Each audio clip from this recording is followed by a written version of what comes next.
you personally approve the prison transfer for Ghislaine Maxwell that your Justice Department I did didn't know today? about it at all. No, I read about it just like you did. And do you believe that she is It's a not a credible very voice? uncommon thing. Do you believe that she's credible to be listening to? Your Deputy Attorney General sat down with her recently. Well, let me tell you, he's a very talented man. His name is Todd Blanche. He's a very legitimate person, very high, I just a very highly thought of person, respected by everybody. And I didn't talk to him about it, but I will tell you that whatever he asked would be totally appropriate, and it's not an uncommon thing to do that. And I think he probably wants to make sure that, people that should not be involved or aren't involved are not hurt by something that would be very, very unfortunate, very unfair to a lot of people.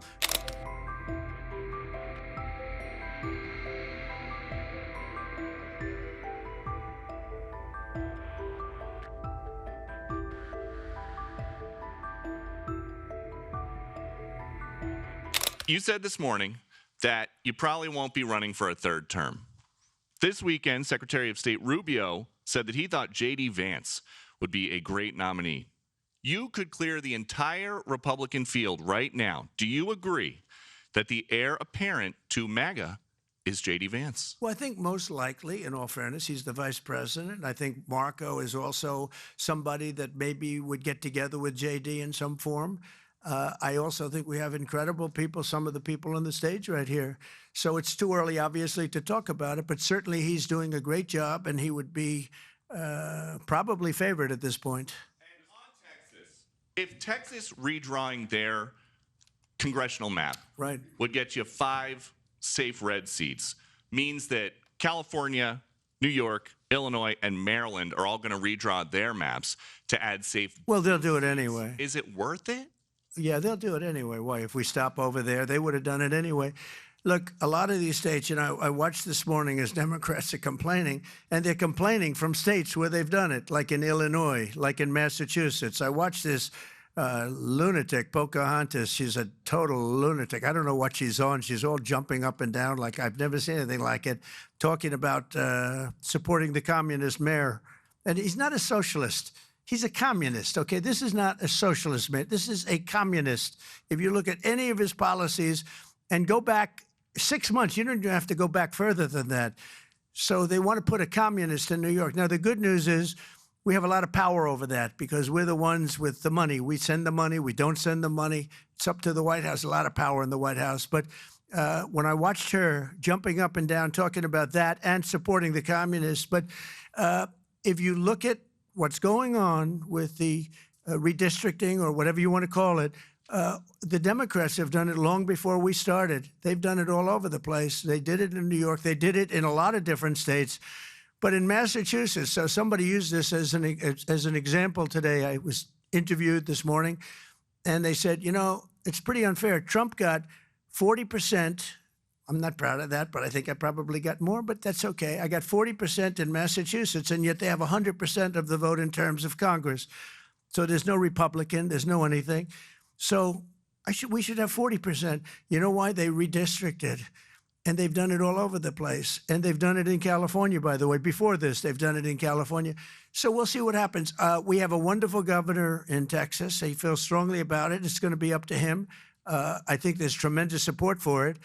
And, we've watched the Democrats destroy our country in 4 years. They've destroyed between their open borders that we talked about, transgender for everybody, all of the horrible things that they've done, high taxes, horrible medical provision for people. We've watched them destroy our country for 4 years, and people don't want that. And people in Texas, as you saw, I got the highest vote in the history of Texas. I love Texas. Texas likes me, obviously.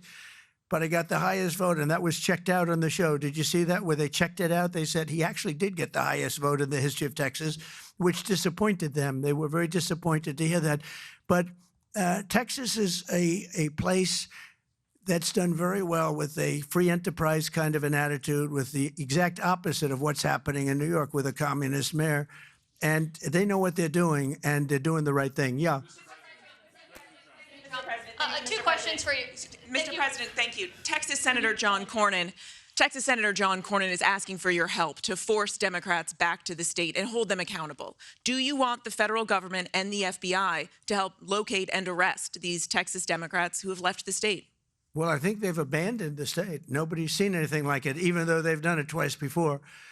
And in a certain way, it almost looks like they've abandoned the state. It looks very bad. Yeah, go ahead, please. Should the FBI get involved? Should the FBI get involved? Well, they may have to. They may have to. No, I know they want him back. Not only the Attorney General, the governor wants him back. If you look, I mean, the governor of Texas is demanding they come back. So a lot of people are demanding they come back.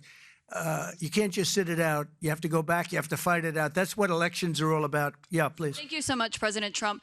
Two questions for you. One, were you aware of and did you personally approve the prison transfer for Ghislaine Maxwell that your Justice Department I didn't know about it at all. No, I read about it just like you did. And do you believe that she is It's not a very voice? uncommon thing. Do you believe that she's credible to be listening to? Your Deputy Attorney General sat down with her recently. Well, let me tell you, he's a very talented man.